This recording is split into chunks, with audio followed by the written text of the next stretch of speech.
Specific इसके बारे में बताएं। उसमें गोपालपुर और पंढरपुर ये दो के बारे में उस चैप्टर में इंट्रोड्यूस हुआ है। तो जब भगवान को बहुत याद आ रहा था तो रुक्मिणी मैया को मनाने के लिए आ गए उधर पहले उस बाजू में जो हमारे इस्कॉन के लैंड का एग्जैक्ट फ्रंट साइड में। तो रुक्मिणी मैया उधर मानी नहीं। उसके बाद उन्होंने पुंडलिक जी को मिलने के लिए कल तो प्रभु जी वो कथा बताए होंगे। तो उसके बाद जब भगवान को रात को बहुत फिर राधा रानी का याद आने लगा तो राधा रानी का याद आने के लिए आए तो बोले कि उस साइड तो रुक्मिणी मैया बैठे वही लीला करने के बाद रुक्मिणी मैया इधर आए हैं तो फिर भी मैं अभी भी राधा रानी का नाम ले लगा तो अभी बहुत बड़ा माहौल हो सकता है। तो उन्होंने फिर इस बाजू में आ गए। तो इस बाजू में आने के बाद उन्होंने जब भी उनको पहला याद आए गोपालों का तो फिर सभी गोपालों को इधर बुला लिया उन्होंने। फिर याद आए फिर गोपियों का फिर गोपियों को भी इधर बुला के लिया। ये दोनों होने के बाद फिर राधा रानी और सभी गोपियों ने बोलने लगे हम तो आ गए लेकिन गोवर्धन इधर नहीं आए। तो गोवर्धन इधर नहीं तो हम भी कुछ काम के नहीं बोले। तो फिर भगवान ने गोवर्धन को आह्वान किया तो ये पूरा गोवर्धन हिल इसको बेटा दिया। ऐसा ही वर्णन स्कंद पुराण में आए हैं। Is not different from Govardhan. ये गोवर्धन ही कहा जाता है। ऐसा तुकाराम महाराज में कहा है जिसको गोवर्धन जाने का ये नहीं मिलता। यहाँ से देखो लगभग 2000 किलोमीटर है इधर 1800-1900 किलोमीटर है। कोई नॉर्मली लोग नहीं जा पाते वारकरी लोग। तब तुकाराम महाराज एकनाथ जी महाराज और दामाजी पंत जी कहते हैं आप एक बार गोपालपुर को खाली देख भी लिया तो जो बेनिफिट उधर वृंदावन में जाने से मिलने वाला है वही बेनिफिट इधर आने के बाद मिलने वाला है। गोवर्धन महाराज की ऊपर चढ़ के आए प्रभु जी। तो जो फ्रंट साइड में आपने पहला ये वाला देखा तो ये रुक्मिणी मैया राजा भीष्मक और शुद्धमती उनके माता पिता और स्वयं रुक्मिणी मैया इधर है। एक शिवलिंग है वो शिव जी बेटा है बाद में ऐसा कुछ उसका खास ये नहीं है। हाँ क्योंकि भगवान वैसा देखा जाए तो वो रुक्मिणी मैया इधर भी हो गया ना उनका रुक्मिणी मैया का मायका ये है तो भगवान का ससुराल ये हो गया। तो भगवान का ससुर जो सास और धर्मपत्नी उधर है। और जैसे हम पहले दर्शन लिया तो भगवान जी का दर्शन लिया। अब स्कंद पुराण में बताया गया 3 विग्रह स्वयंभू है इधर। पहले 2 विग्रह तो उधर है। एक लकुबाई मंदिर है। लकुबाई मंदिर जब हम रुक्मिणी मंदिर देखते हैं रुक्मिणी मैया है ना वो प्रतिष्ठान विग्रह है वैसा कोई स्वयंभू नहीं। लेकिन जो लकुबाई मंदिर विग्रह है वो विग्रह स्वयंभू विग्रह है। और उधर आप देखोगे तो भगवान का रथ जो दारुक जी चला रहे थे वो रथ भी उधर है। आप दर्शन लिए क्या उधर? छोटा सा विग्रह है वो छोटा सा है। नीचे जब भी देखोगे तो आपको याद आए होंगे उनका भगवान का रथ गाड़ी और छोटा सा रुक्मिणी मैया उधर है। और फिर इधर का स्वयंभू विट्ठल भगवान उधर। विट्ठल भगवान का तो रिसर्च भी हो गया। नासा वालों ने रिसर्च कर दिया। तो नासा बहुत सारे लोगों इधर निराकारवादी लोग या बहुत सारे लोगों ने बोल दिया कि ऐसा है वैसा है। फिर नासा पूरी टीम आया था उधर। उधर लिखा भी है ऐसा आपने देखा नहीं मराठी में लिखा हुआ है। उन्होंने ऐसा बताया कि ये विग्रह कब का पता नहीं लेकिन हमने रिसर्च करने के बाद इतना पता चला कि 5000 साल पुराने हैं बोलते। तो कम से कम वो भगवान को मानने के लिए तो तैयार नहीं था लेकिन 5000 साल पहले कौन थे लेकिन भगवान ने तो आगे गए उधर। तो फिर उन्होंने ये भी बताया कि बाबा ये बनाया हो किसी ने तो नहीं बनाया हो। तो उनको थोड़ा महसूस भी होगा कि ये जीवित है। अंदर जो भी है वो नास्तिकवादी लोग उन्होंने सोचा कि जीवित है बोल के उतना उधर बैनर लगा हुआ है। और ये तीसरा विग्रह ये विग्रह बहुत विशेष है प्रभु जी। अब जब हम सूक्ष्म तरीके से देखते हैं ना तो पहले हम ये चेस्ट से नीचे से जब देखेंगे तो भगवान वृंदावन वासी है। ऊपरी का पार्ट जब हम देखते हैं तो द्वारकाधीश दिखते हैं भगवान। मकर कुंडल कौस्तुभ मणि तिलक ये जैसा भी देखते हैं तो ये विट्ठल भगवान मतलब द्वारकाधीश दिखते हैं। और नीचे वाला जो पोर्शन दिखता है त्रिभंग बांसुरी बजाते हुए वो वृंदावन का फॉर्म है। तो ऐसा ये भगवान है। ये 3 विग्रह। तो सबसे और एक इम्पोर्टेंट बात है आपने जो नीचे देखा जनाबाई वैसा मैं भी पहले कंफ्यूज था कि ये नामदेव महाराज जी का वाड़ा है या जनाबाई रहती थी इधर। वैसे बेसिकली नामदेव महाराज जी का वाड़ा पंढरपुर में है। उनका अभी भी 17वां वंश चल रहा है 17 हाँ उनका 17वां वो भी हमारे मंदिर से अच्छा कनेक्टेड है। कभी कभी आते हैं दर्शन के लिए अच्छे। वो भी बहुत बड़े प्रचारक है। वो वारकरी हरिभक्त पंडितनाथ बोलते हैं। जो हम प्रचार करते हैं हमें जो बोलते हैं हमारा उनमें जो प्रचार करते हैं उनमें बोलते हैं हबप हरिभक्त पंडरीनाथ मतलब हरिभक्ति का वो प्रीचिंग करते हैं हर जगह। तो उनका एक है। तो जनाबाई इधर रहते हैं। बाद में पता चला कि जनाबाई का निवास स्थान इधर है। नामदेव महाराज उधर रहते थे और नामदेव महाराज की दासी थी जनाबाई। तो जनाबाई इतनी विशेष भक्ति थी कि उनका गुरु ही थे नामदेव महाराज जी। तो नामदेव महाराज जितना भी अभंग गाते थे लिखते थे सभी कंठस्थ करते थे जनाबाई। और जब ये काम करती थी तो पूरा वही बोलते थे विट्ठल विट्ठल विट्ठल विट्ठल विट्ठल विट्ठल कंटिन्यू 24 आवर्स सोते समय भी उनके रोम रोम से विट्ठल विट्ठल का ही गान गाते थे। तो एक लीला छोटी सी लीला ऐसा संपन्न हुआ प्रभु जी। वो गोबर का कंडी बनाती थी पूरा गोबर का कंडी बना के ये वॉल में ऐसे चिपकाते थे। मतलब जो वाड़ा बोलते थे पुराने में वाड़ा में चिपकाते थे। तो एक बार क्या होगा दिल्ली से हमारे जो कबीरदास जी महाराज हैं कबीरदास महाराज जी उन्होंने बोला कि जनाबाई का नाम बहुत बार मैंने सुना है तो चलो एक बार देख ही लेता हूँ जनाबाई कौन है बोल के। तो नॉर्थ से इधर आ गए जैसे भी इधर आ गए तो जना भाई और एक और लड़की के साथ माता जी के साथ उनका झगड़ा चालू हो गया। झगड़ा इतना था तो उनका जो बाल होते हैं बाल नोचने लगे एक दूसरे से, वो गाली देने लगे, मराठी में बहुत नीचे नीचे लेवल का गाली देने लगे। तो कबीरदास बोले कि कैसे संतनी है, इसमें ना सहन शक्ति है ना इसमें ये कुछ दिखते नहीं, कुछ वैष्णवी का जो भी आचार संहिता होना चाहिए, आचार विचार होना चाहिए, वैसा कुछ भी नहीं दिख रहा है। तो उसके पास गई, ऐसा बोले जना भाई हाँ बोला, ऐसा मतलब उग्र से बोले हाँ बोल, मराठी में ऐसे बोले हाँ बोलो बोले। तो मैं तो बहुत ख्याति सुना है आपको, खाली आपका दर्शन के लिए मैं दिल्ली से यहाँ आया हूँ, तो यहाँ देखता तो आप झगड़ा कर रहे हो, तो आप क्या हुआ है? तो बोले कि मैंने जो भी कंडी बनाया था वो कंडी इन्होंने या इस औरत ने चोरी किया है। तो औरत के पास गए कबीर महाराज जी, बोले क्या है? नहीं उन्होंने मेरी चोरी किया बोले। तो दोनों का आधा घंटा झगड़ा करने के बाद कबीरदास आगे चले, बोला क्या आपके दोनों के पास कुछ सबूत है आपका कंडी है बोल के? तब जना भाई बोली कि जिस भी तोबर के कंडी से विट्ठल विट्ठल जो नाम आता है वो मेरा है। कबीरदास बोले कि ये तो पॉसिबल है ही नहीं, इतना झगड़ा करने वाली औरत है और इसके ये क्या इतना ऐसा करे। तो फिर भी गए वो, ऐसा कंडी उठा है, जो कंडी उसके थे तो उसमें से बहुत मधुर से आवाज़ आ रहा था, विट्ठल विट्ठल विट्ठल विट्ठल विट्ठल। वो उतना ही कंडी कबीरदास महाराज ने जमा कर दिया और उनको दे दिया। तब उन्होंने दंडवत डाल दिया, बोला कि इतना बड़े वैष्णव मैंने आज तक कभी देखा नहीं। तो उन्होंने वो कंडी ले ली और फिर जना भाई से कुछ टीचिंग ली इधर से, क्या है ये बोलते हैं, बहुत सारे उन्होंने ये हो गए। एक ये लीला हो गया, दूसरा लीला ये हो गया, भगवान हर रात को मैया के साथ लीला करने के लिए आते थे। लीला मतलब क्या थे, तो हर रोज़ वो जो क्या बोलते जाता बोलते हैं हम उसको, उसमें से आटा ये करते थे और फिर पकौते थे तो भगवान खाते थे। हर रोज़ यही लीला होता था। भगवान पंढरनाथ का इधर पंढरपुर के संतों के साथ इतना विशेष कृपा है, सब नामाचार्य हुआ है। संत नामदेव महाराज, संत तुकाराम महाराज, संत जनाबाई, संत मुक्ताबाई, संत ज्ञानाबाई, संत सखुबाई, संत कानोपात्रा, ये जितने भी संत हो गए ये संत सब नाम के बल पर ही हो गए। सब हर ऐसा एक ही नहीं कि जो नाम छोड़ के प्रकट किए, मतलब इनको सब नामाचार्य कर सकते हैं। ये जनाबाई भी ऐसा ही थे। तो एक दिन भगवान आ गए, बहुत भूख लगे थे भगवान को। भगवान क्या किया, भगवान को जो भी आभूषण डाले थे या जो भी उत्तरी डाले थे सब भगवान ने पटक से उतर दिए और खाने में बैठ गए। खाने के बाद भगवान बोला अभी जना भाई मुझे तो बहुत नींद आ गई, अभी तुम क्या करो मेरा थोड़ी चरण सेवा कर दो। उन्होंने चरण सेवा चालू की तो उधर काकड़ आरती चालू हो गया। उधर भी सेम टाइमिंग है, हमारा टाइमिंग और उनका टाइमिंग सेम है। घंटी बजने लगे तो भगवान को परेशान होगा, अभी मेरे को अभी का भी जाना है बोले। तो उठ गए भगवान, वैसे निकल उठे उधर खड़े हो गए, फिर ऐसे कटे पे हाथ रख के खड़े हुए।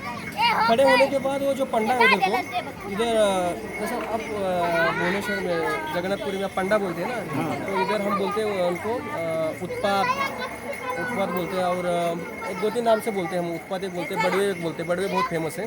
तो बड़वे लोग पूछने लगे तो भगवान का गले में जो मैंने हार डाला था कल रात को शयन सोते समय वो कहाँ है? भगवान का ये किधर है? मुकुट भी नहीं, कुछ भी नहीं, भगवान का सब हीरे दागिने कहाँ हुआ है? तो सब हल्ला करने लगे, चोरी हो गए चोरी हो गए चोरी हो गए।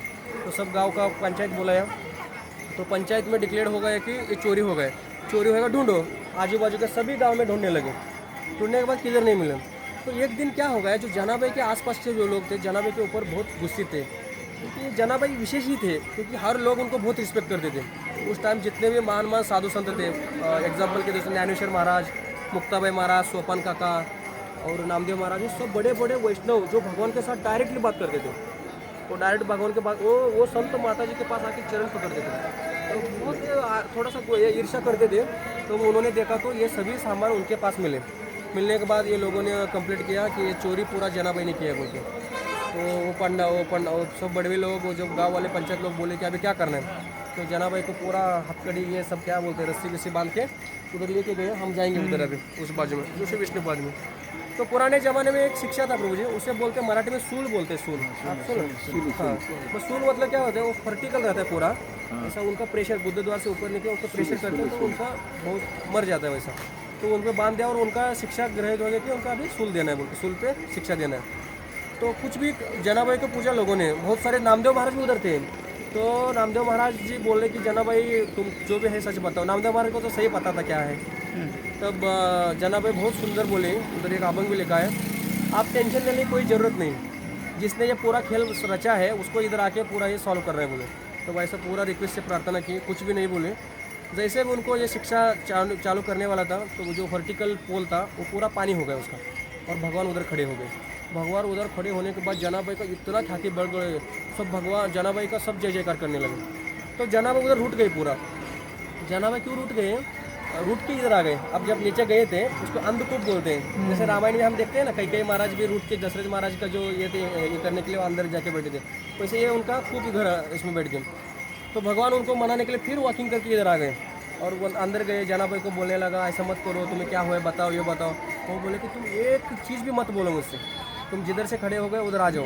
एक तो चोरी करने का आदत तुम्हें है, तुम गोपाल वृंदावन में तो वही करके आया। इधर आने के बाद मैं सुकून से जी रहा था, मैं भजन कर रहा था तेरा, कोई भी तुझे देखा नहीं दिया और मेरे को चोर घोषित किया।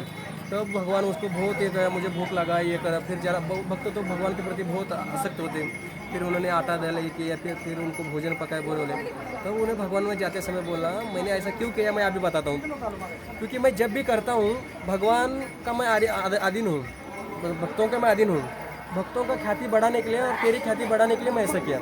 यदि तू कुछ भी नहीं करते थे और मैं खा के जाता था, आते जाता था, तो इतना किसी को पता नहीं चलता था। लेकिन ये लीला इतना फेमस है आज के लीला में, कोई भी वारकरी लोग या कोई हमारे गुरु महाराज भी एक कथा बताते हैं। यही भी नहीं, मैं वृंदावन में भी जब भी जाता हूँ तो बहुत सारे बड़े बड़े आचार्य वर्ग जो भी हैं वो भी ये लोग कहते हैं, ये स्टोरी सुनवाते हैं। तो इतना बहुत सारे, फिर उन्होंने मान लिया ठीक है बोले। और ये 14 पीढ़ी को मतलब 14 जनों का आप नामदेव पैरे में दर्शन लिया होगा तो फ्रंट लाइन में। एक दिन क्या हो गया, नामदेव महाराज है सॉरी विठल भगवान ने बोला अभी तुम्हें जाने का टाइम आ गया है, मतलब वैकुंठ जाना है, अभी वैकुंठ जाने का टाइम आ गया सबको। तो मैं गरुड़ जी भेज दिया, स्वयं मेरे पास सामने से आ जाओगे चलो। तो वो नामदेव महाराज बोला नहीं मैं ऐसा गरुड़ से भी नहीं आऊँगा और आपके साथ भी नहीं आऊँगा। तो कैसे आओगे? तो बोला मुझे क्या करना है, मुझे किधर भी आना नहीं, मुझे ऐसा स्थान दिया तो भगवान उधर बहुत सारे संत लोग आने वाले हैं, बहुत सारे बड़े बड़े वैष्णव लोग आने वाले हैं, उनका सबका चरण कमल का जो रज है वो रज मेरे सिर पे लगना चाहिए, वैसा मुझे एक लोकेशन दे दो।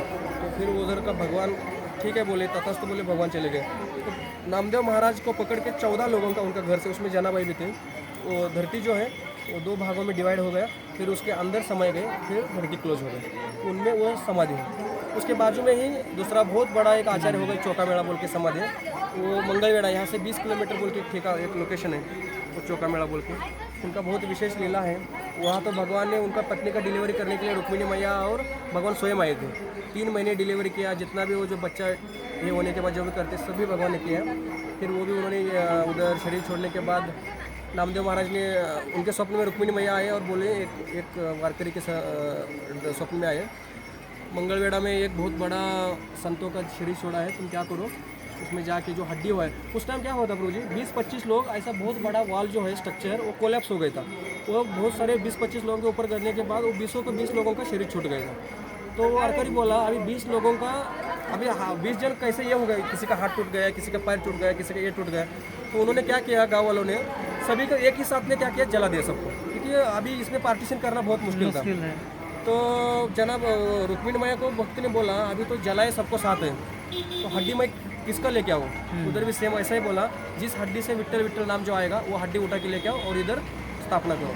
फिर उन्होंने देखा हर एक हड्डी को छूता था वो वारकरी, और उस हड्डी जब कान में लगा था देखो विट्ठल विट्ठल विट्ठल विट्ठल जो नाम आता था सभी हड्डी उठा के लेके आए। और जो नामदेव माहिरी का जो समाधि है उसके एग्जैक्ट सामने में आप देखा होगा, चौका मेड़ा समाधि बोल के लिखा है, उसका नीचे उनको ये दे दे। और उसके अंदर एक समाधि है कानोपात्र जी का, नाम सुना आपने कहा, वो भी मंगलवेड़ा के है। तो कानोपात्रा के लोकेशन पे हमारा इस्कॉन सेंटर अभी चल रहा है। उधर हमें उसी वंशज ने हमें 7 गुंठा जान के 7,000 स्क्वायर फुट प्लान हमें दे दिया है उन्होंने। हम भविष्य में जब ये बड़ा मंदिर बनने वाला है उसके साथ उसका भी कंस्ट्रक्शन करेंगे। कौन सा मतलब यहाँ मंगलवेड़ा में हमारा जगह है? हाँ उधर ये जो कानोपात्रा का जो लोकेशन है उसी लोकेशन हमें मिल गया अभी। और एक लोकेशन है, मतलब कानोपात्रा कृष्ण भगवान की विशेष भक्त थी। वो जो छोटी थी तब जैसा मेरा माता का स्टोरी है मीराबाई का, वैसा ही स्टोरी कानोपात्रा का है। वो डिफरेंट इतना ही है, ये वेश्या की पुत्री थी, इसका माता प्रस्टिट्यूट थी, ये राजघराने में नाचती गाती थी, इतना सुंदर थी मैया, बहुत सुंदर थी।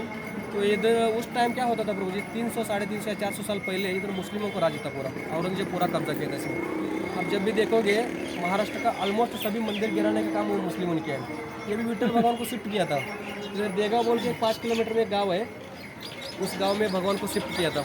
औरंगजेब पहला तुलजापुर का मंदिर में हल्ला किया, हमारे जो वैष्णवी मंदिर है उधर। उसके बाद फिर उन्होंने मासवेर बोल के इधर एक गाँव है, जो क्षेत्रपाल है हमारा ये पंढरपुर का शिव जी, उनका मंदिर के लिए आ गया। फिर आते आते फिर मंगलवेढ़ा में आ गए, फिर विट्ठल भगवान के आ गए, फिर इधर भी आ गए थे। इसको कुछ किया नहीं, बाकी सब मंदिर को तोड़ फोड़ किया उन्होंने। तो मुस्लिमों ने क्या किया, उसकी माता नाच गान करती थी उधर, कानोपत्रा की माता वेश्या थी, वो नाच गान करती थी। तब वो छोटी थी बहुत उम्र में, तो छोटी थी तो भगवान कृष्ण के साथ खेलती थी। वो ऐसी खेलती थी, वो भगवान मेरा पति है, और जब श्रृंगार करती थी खुद को, ये पति के साथ पति के साथ कैसा व्यवहार करना चाहिए, कैसा उनको खाना परोसना चाहिए, ऐसा ही लीला करती थी। भगवान को श्रृंगार आरती करती थी, वो गार्लैंड वगैरह ऑर्नामेंटल पहनती थी, ऐसे बहुत सुंदर लीला करती थी। जैसे उनको आयु में 12 साल के ऊपर जाने लगे, तब माता बोली हमारा तो भक्ति करने का अधिकार ही नहीं। और सच में उस टाइम एक वातावरण भी ऐसा था इधर पंढरपुर और मंगलवेढ़ा में। जो नीचे कास्ट के लोग थे, SC ST जो लोग थे, उन लोगों को भक्ति करने के लिए उतना फेवरेबल लोकेशन नहीं था।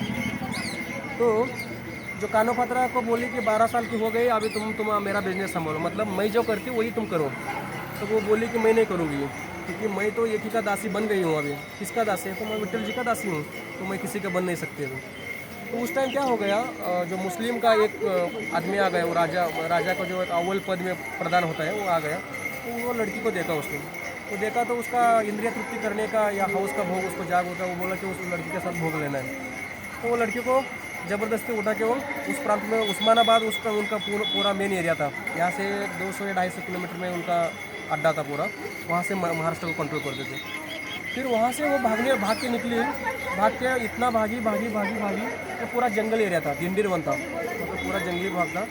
जब आप अंदर देखे हैं, विट्ठल भगवान अभी दूर है, उसके पहले उनका समाधि है। वो पेड़ देखा आपने, पुराना पेड़ है, तो पेड़ के नीचे उनको उस भगवान तक पहुँचने का ये नहीं हुआ, एनर्जी नहीं था, उधर ही उन्होंने शरीर छोड़ दिया। उन्होंने ये कह के शरीर छोड़ा कि ये नाथ देखो, मेरा ये जो स्थूल शरीर है वैसा भी खराब शरीर है, और फिर भी मैं तेरे को पति के रूप में माना हूँ, तो मैं आपको ही चुन लिया, इसके अलावा मैं किसी को वर नहीं कर सकता, तो आप देखो अभी क्या करना है बोल के उधर ही छोड़ दिया। और भगवान ने स्वयं उसके पास आ गए उधर, और ऐसा हाथ में हाथ दिया, कानोपत्र का हाथ ऐसा दिया, भगवान ने ऐसा हाथ देकर उसको उठा के ले लिया, उनका उस समाधि हो गया। 1 2 3 ये तीनों जो समाधि है 700 के अंदर का ही स्टोरी है, 700 साल का ही अंदर का स्टोरी है, कोई भी इतना पुराना नहीं है, 700 साल। और बहुत सारी लीलाएँ हैं, लेकिन मैं अभी का स्टोरी बता दें।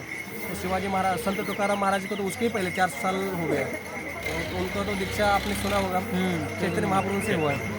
और ये भक्ति विनोद ठाकुर का भी एक कोट है, लेकिन वो हमें मिल नहीं पा रहे, वो कहाँ से कोटेड हुआ है। लेकिन बहुत सारे लोग ऐसा बताए खाली कि भक्ति विनोद ठाकुर जी ने भी घोषित किया है, ये क्या करके बोला। प्रॉपर ने तो चैतन्य चरितामृत में लिखे हैं, हाँ उसमें तुकाराम महाराज जी, चैतन्य महाप्रभु। लेकिन हम जब गुरु महाराज जब वैकुंठ नाम का ग्रंथ लिख रहे थे, उस टाइम थोड़ा बड़ा इशू हो गया था इधर, नहीं ये संत तुकाराम महाराज चैतन्य महाप्रभु से दीक्षा नहीं लिया, तो किससे लिया, तो बोला कि गोदावरी के पास एक बहुत बड़ा एक राघव केशव चैतन्य केशव बोल रहे तो ब्राह्मण है, उससे लिया बोलते। फिर गुरु महाराज उनको बताया नहीं, उस अभंग में सिंपल से बताया, गंगा के किनारे पे जो पूरा हेड सेविंग कर किया है, और खाली ये करके हाथ में डंडा है और कमांडो लेने वाला ऐसा कौन है, और साक्षात भगवान है, वही राघव चेतन केशव चेतन हाई बोले, ये राघव चेतन जो है वही केशव है, कृष्ण है। तो बोले गुरु महाराज ने ऐसा एक्सप्लेन किया, फिर भी उन्होंने नहीं मानी। फिर हम ये ज़्यादा बाहर के लोगों का भी नहीं ये वाला स्टोरी बताते, फिर वो गुस्से होते हैं, नहीं ऐसा नहीं वैसा नहीं बोलते, ये होगा। तो ऐसा इतना स्टोरी है। उसके बाद हम विष्णुपद में जाएंगे, तो विष्णुपद बोल के भगवान का लोटस फिट है उधर, बांसुरी भी है, गौ माता का चरण भी है, और भगवान का लोटस फिट है। जैसे कृष्णपद भी बोलते हैं, विष्णुपद बोलते हैं, गया में विष्णुपद है, जैसे इधर भी है। उसमें बहुत सारे अभंग रचना है, हम उधर जाके देखेंगे। तो कानोपत्रा वहाँ पे वो पेड़ कैसे हो गया, पेड़ कहाँ से आया?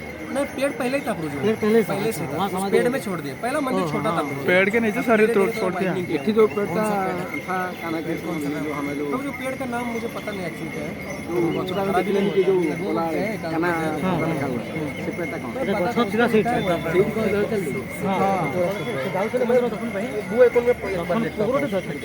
तो जनाबाई, नामदेव, ये लोग सब ज्ञानेश्वर के शिष्य हैं क्या? हर जगह ज्ञानेश्वर का नाम ज्ञानेश्वर महाराज यहाँ के आद्य है, मतलब लगभग 1200 साल पहले वो आए थे, सबसे पहले वो आए थे पुराने। जैसे ही शंकराचार्य के बाद तुरंत वो इधर आए थे।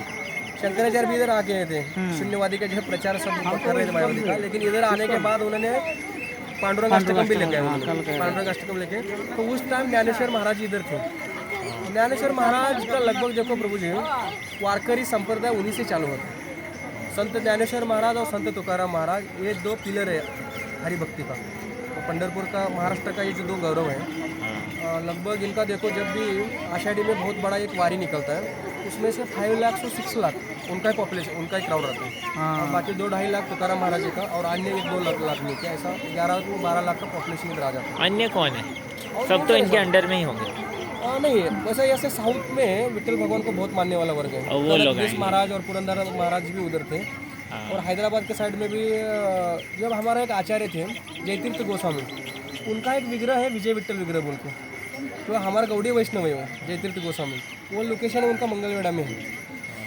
बाद में उन्होंने वृंदावन में जाके भजन किया, लेकिन उसके पहले वो मंगलवेढ़ा में थे। उनका विग्रह है विजय विठल विग्रह। हालांकि वो किसी को दिखाते नहीं वो अभी विग्रह। वो विग्रह क्या है, वो जो ब्राह्मण है ना, मध्वाचार्य ब्राह्मण, उन्हीं लोगों को अलाउड है अंदर जाने के लिए। वो भी पूरा ऐसा धोती कुर्ता पहन के, पूरा कुर्ता नहीं पहनेंगे, धोती पहनेंगे और वो पूरा नहा के जाना पड़ता है अंदर। तो एक ब्राह्मण का वर्ग है। खाली हमारे जो गुरुकुल के आचार्य उनको ही छोड़े थे एक बार, हम सभी लोगों को तो हम मंगलवेढ़ा जाएंगे अभी आज। बोले क्या गुरुजी ऐसे मंगलवेढ़ा से? नहीं, मैं पूछ रहा हूँ।